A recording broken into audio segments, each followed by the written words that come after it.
Each of us are shaped and created by the culture in which we are raised.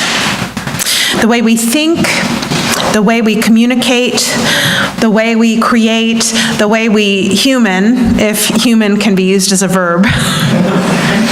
All of these things emerged out of a particular context.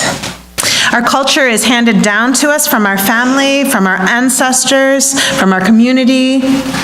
It comes in the form of traditions and stories, ethics, a particular set of manners. And as we move through life, this initial inheritance is further refined as we interact with the dominant culture and as we learn and grow. Now, for people who come from cultures that are at odds with the dominant culture in the place where they live, moving from their home spaces into the foreign culture brings challenges. Words and actions are misunderstood. They face stereotypes and racial profiling, and that makes authentic relationship difficult. There are a million microaggressions that can wear away at a person like sand blown by the wind.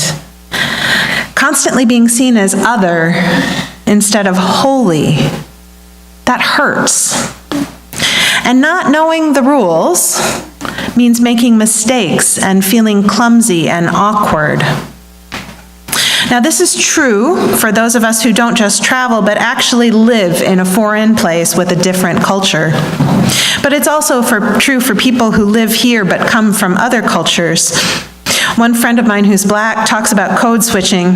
When she's home, ensconced in her culture, she's herself. When she moves into other spaces, white spaces, including Unitarian Universalism, she has to code switch. She has to follow the white rules, and she's learned how to do that. But she leaves part of herself. She has to leave part of herself behind.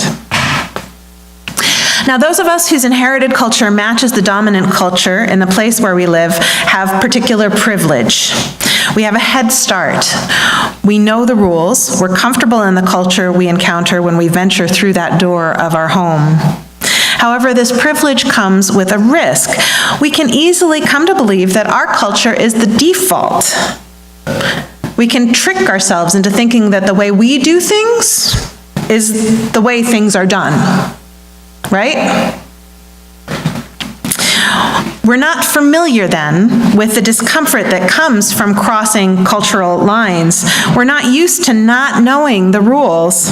We're not accustomed to that constant abrasion of microaggressions.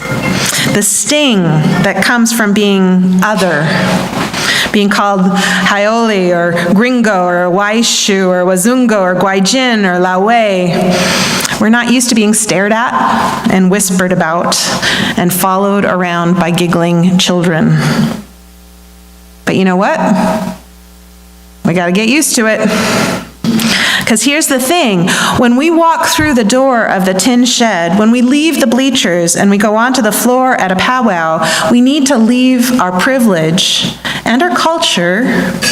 Well, we bring our culture with us. We leave our privilege behind, and we become like children again, learning a new culture from the ground up. And that means we have to be gentle with ourselves. It's not that we might mess up, it's that we will mess up, so we might as well be humble. We need to be prepared to be corrected. We need to offer ourselves abundant grace. Messing up doesn't mean we are bad or irredeemable. It just means we're learning. That said, arrogance or defensiveness, these cause further harm.